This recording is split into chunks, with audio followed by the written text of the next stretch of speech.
மொய்சு தேர்தல் பிரச்சாரத்துல சொன்னது என்ன? இந்தியா அவுட், இந்தியாவுக்கும் மால்தீவுக்கும் ஒட்டும் இல்லை உறவும் இல்லை அப்படின்னு சொல்லிதான் பெரிய கலவரம். இல்லாத பூதத்தை இருக்கிற மாதிரி அந்த மக்களை நம்ப வச்சு ஓட்டை அறுவடை பண்ணி அப்படியே மால்தீவை கொண்டு போய் சீனால இணைச்சு தன்னோட முழு சங்கதியும் ஓஹோன்னு வாழ்றதுக்கு மொய்சு ஒரு திட்டத்தை போட்டாரு.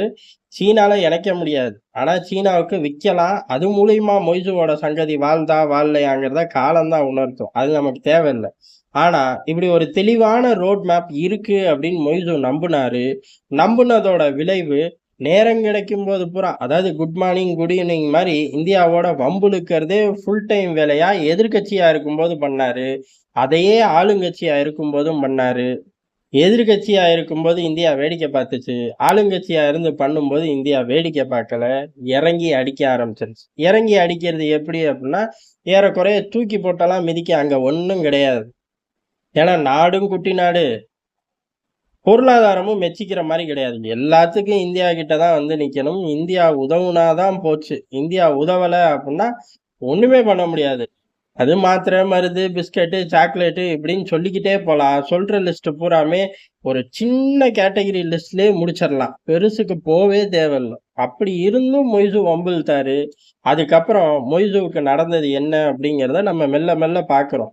எவ்வளவு தூரம் மால்தீவு சிரமப்படுது, மால்தீவு எவ்வளவு தூரம் காலில் வந்து விழுகுது, என்னெல்லாம் சால்ஜாப்பு பண்றாங்க அப்படின்னு. அதே மாதிரி சீனாவை பொறுத்த வரையும் மொய்சுங்கிற தனி மனிதனுக்கு மட்டும்தான். அந்த தனி மனிதனுக்கு எவ்வளவு தேவைப்படும்? ஒரு 1000 கோடி கொடுத்தா சந்தோஷமாயிருவாரா?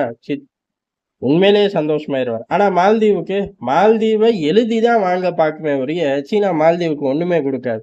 டூரிசத்தை கேட்டு போனாங்க, டூரிசம்னு பேப்பர்ல எழுதி மடிச்சு மொய்சு பாக்கெட்ல வச்சு போய் சமாளிச்சுக்கப்பா அப்படின்ட்டான் எல்லாத்துக்கு. இந்த மாதிரி தொடர்ந்து அடிதான். ஒரு கலவரத்தை பண்ணி தானே ஆட்சி அதிகாரத்தை கைப்பற்றணும். இன்னொரு கலவரத்துல அதை இழந்துருவோம் அப்படிங்கிற புத்தி, உண்மை நிலவரம் மொய்சுவுக்கு கொஞ்சம் கொஞ்சமா புரிய ஆரம்பிச்சிருச்சு. அது போக என்னதான் சீனா நம்ம பக்கத்திலே நின்னாலும் இந்தியா நம்மளை தூக்கி அவங்களோட பாக்கெட்டுக்குள்ள போட்டுக்குவார்கள் அப்படிங்கிற அந்த யதார்த்தமான உண்மையை மொய்சுவுக்கு இந்தியா புரிய வச்சிருச்சு. இந்தியாவை பொறுத்தவரையும் ஐயோ சீனா நுழைஞ்சிருவான், ஐயோ பாகிஸ்தான் நுழைஞ்சிருவான் அப்படின்னு எண்ணி முடிவெடுத்த காலங்கள்லாம் முடிஞ்சு போச்சு. ஒரு காலகட்டத்துல பாகிஸ்தானை உள்ள விடாத, இந்த தீவை வச்சுக்க அப்படின்லாம் கொடுத்த ஆட்கள் தான் நம்ம. ஆனா இப்ப அப்படி கிடையாது.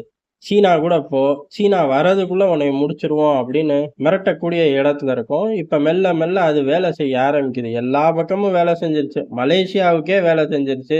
மால்தீவு எம்புட்டு எத்தனை நாள் தாங்கும் அப்படிங்கிற மாதிரிதான் இருந்துச்சு. இப்ப மால்தீவுல ஏறக்குறைய ஒரு 28 தீவுகளோட ஒட்டுமொத்த வாட்டர் சப்ளையும் நம்ம கண்ட்ரோலுக்கு வருது. இந்திய கண்ட்ரோலுக்கு வருது. வழக்கம் போல இதுல வந்து பெரிய அளவுல நமக்கு நஷ்டம்லாம் ஒண்ணும் கிடையாது. ஏன்னா இத கடனா தான் குடுக்குறோம்.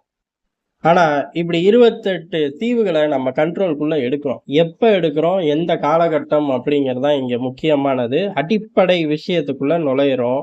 அதே சமயம் இந்தியா அவுட் அப்படின்னு கத்திக்கிட்டு இருந்த ஆட்கள் இப்ப இந்தியா வேணும். எப்ப? தண்ணி குடிக்கிறக்கே இந்தியா வேணும் அப்படிங்கிற மாதிரி தான் உள்ள விட்டுருக்காங்க. இதுல சீனாவ ஏன் உள்ள விடல? இங்கதான் இந்தியாவோட கேமே இருக்கு. அந்த அளவுக்கு மிரட்டல் ஜாஸ்தி. அந்த மிரட்டலை தாண்டி செயலுக்குள்ள வந்தோம் பாத்துக்க, நீ தர தேவையில்ல, அத வேற யாராச்சும் வந்து அந்த பதவியில உட்கார்ந்து தந்துட்டு போயிடுவாங்க அப்படிங்கிற மாதிரி இந்தியா நடந்துகிட்டதோட விளைவுதான் மால்தீவு மாதிரி ஒரு நாட்டுக்கு எதிரா நம்ம பெரிய அளவு ஸ்டேட்மெண்ட்லாம் ரிலீஸ் பண்ணல. தடாலடியா எந்த தடைகளும் போடல. சின்ன சின்ன விவகாரம் தான். என்ன அப்படின்னா பட்ஜெட்ல கட் பண்ணதாகட்டும், இந்த மாதிரி டூரிசத்தை கட் பண்ணதாகட்டும், இந்த மாதிரி குட்டி குட்டி விவகாரத்தை ரெடியூஸ் பண்ண உடனே காலில் விழுந்துருச்சு மால்தீவ்.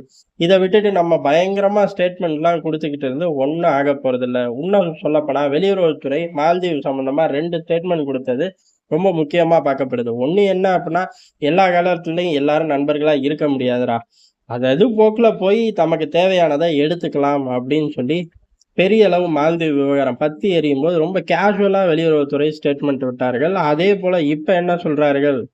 மால்தீவை பொறுத்தவரை பக்கத்து நாடு அப்படிங்கிற உறவெல்லாம் தாண்டி எப்பயுமே நண்பர்கள் தான், இயற்கையான நண்பர்கள் நம்ம அப்படின்னு சொல்லி சிம்பிளா முடிச்சுட்டு போயிட்டோம். இந்த இயற்கையான நண்பர்கள் அப்படிங்கிறத எப்படி வேணாலும் எடுத்துக்கலாம்லாம் சொல்ல முடியாது. அதுல உள்ள உள்ள அர்த்தம் அப்படிங்கிறது, இயற்கையாவே நீ எங்கள விட்டு ஒண்ணும் பண்ண முடியாது அப்படிங்கிறதான். முழுக்க இந்தியாவோட கட்டுப்பாட்டுல தான் இருக்கணும் அப்படிங்கிறது தான் ராஜதந்திர வட்டாரத்துல உள்ள விஷயம். இப்படி இந்த ப்ராஜெக்ட் அப்படிங்கிறது ஒரு பிள்ளையார் சொல்லின்னு எடுத்துக்கலாம். ஹோல்டு அங்க நமக்கு எப்பயுமே இருக்குன்னு எடுத்துக்கலாம். சீனாவால எதுவுமே பண்ண முடியல அப்படிங்கிறதும் இங்க முக்கியமா பார்க்கப்பட வேண்டிய விஷயம். சீனா இப்படி எந்த நாட்டுக்குள்ள போனாலும் சரி, போன வேகத்திலே திரும்பி வந்துடுது. அது மலேசியாவாகட்டும், அதுக்கடுத்து நேபாள் ஆகட்டும், பூட்டான் ஆகட்டும், மால்தீவ் ஆகட்டும், இந்த மாரி லிஸ்ட் பெருசா போட்டுக்கிட்டே இருக்கலாம். ஆனா நரி பையன் நிக்க மாட்டான். இப்ப மால்தீவ கழட்டி விட்டோமா, அடுத்து திருப்பி போய் பூட்டான்ல உட்காருவான். இல்ல திருப்பி பங்களாதேஷ்ல உட்காருவான். இந்த மாரி திருப்பியும் அதே போல ஏதாச்சும் வேலைய பார்ப்பான்.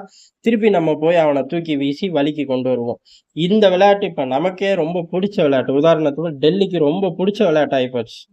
ஏன்னா ரிசல்ட் தெரியும். நம்ம தான் வெற்றி பெற போறோம் அப்படின்னு, நடுவுல சீனாவ எவ்வளவு தூரம் வச்சு செய்ய முடியுமோ செய்ய ஆரம்பிச்சர்றோம். அப்படி வச்சு செய்யறத உலகம் பூரா படம் போட்டு காட்டுறோம். உலகத்துல உள்ள நாடுகளும் இதே போல ஸ்கெட்ச் போட்டு சீனாவ நெருக்க ஆரம்பிக்கிறார்கள்.